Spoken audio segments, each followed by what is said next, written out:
Cette idée nous est venue à partir des demandes des fintech elles-mêmes, qui nous ont dit que de temps en temps, c'était compliqué d'obtenir les autorisations nécessaires, ou que ça prenait trop de temps, ou il y avait un peu de flou sur les informations requises.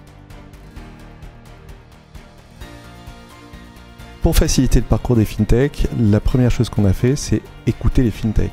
On s'est tous retrouvés entre membres de la CPR, membres du pôle fintech, représentants de fintech. Les travaux étaient organisés en plusieurs groupes de travail qui travaillaient sur des thématiques spécifiques. On a travaillé sur un mode collaboratif.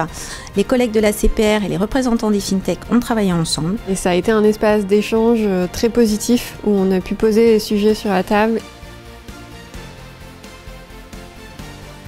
En 6 mois de travail, nous avons émis une proposition de charte pour l'instruction des dossiers d'autorisation FinTech qui a été adoptée par la CPR. La charte, elle est construite sur le parcours d'une FinTech à la CPR, de ses premiers pas à l'obtention d'une autorisation. L'objectif principal de la charte, c'est de rendre plus visible le process interne de traitement des dossiers par la CPR, en particulier en ce qui concerne les délais, et en donnant des indications sur la façon dont on traite le dossier.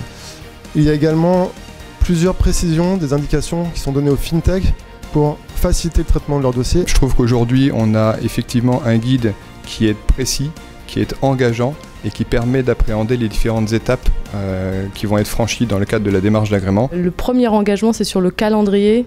C'est quelque chose qui est très rassurant, je pense, pour une fintech. La timeline dans laquelle s'inscrivent tous les projets d'agrément, d'enregistrement, pour les acteurs, elle est hyper importante, et parce qu'elle peut se conjuguer avec plein d'autres contraintes en matière de business, en matière de stratégie, de levée de fonds, etc. Le deuxième engagement qui serait très intéressant aussi, c'est finalement de pouvoir avoir un dialogue direct avec les services concernés. Je pense que l'existence d'un guide tel que la charte est un élément attractif qui va être très clairement apprécié de la part des groupes étrangers lorsqu'ils vont chercher à adresser dans quel pays d'Europe ils vont souhaiter s'implanter. Parmi l'ensemble des attentes de la charte FinTech, moi je retiendrai plus particulièrement celle qui invite à bien qualifier son activité au regard des services réglementés et de leur définition.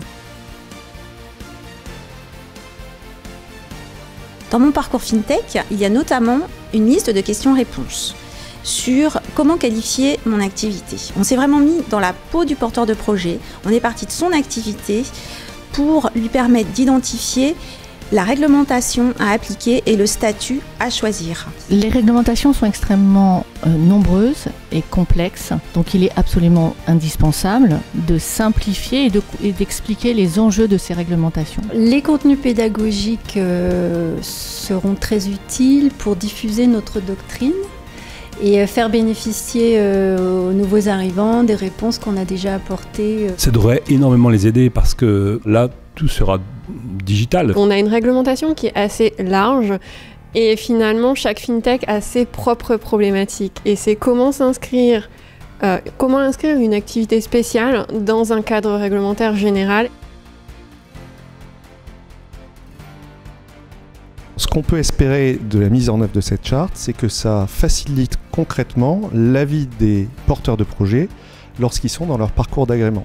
Personnellement, ce que j'espère du parcours FinTech, c'est que ça crée beaucoup de transparence. J'espère plus d'harmonie entre les fintech et la CPR. Cette charte va simplifier, fluidifier le parcours d'agrément et on l'espère l'accélérer. Ce parcours FinTech, il va permettre aux fintech de mieux s'approprier la réglementation et donc de créer un cadre, un écosystème bancaire et financier qui soit plus sûr. Plus clair, plus accessible. Alors une charte c'est bien, je crois qu'elle est claire, je crois que c'est un vrai progrès, mais nous en suivrons l'application avec vous pour vérifier qu'effectivement nous facilitons au maximum la vie des fintech tout en obtenant le degré de réglementation nécessaire. L'innovation et la réglementation convergent à long terme pour créer la confiance qui est la condition même du développement de l'innovation.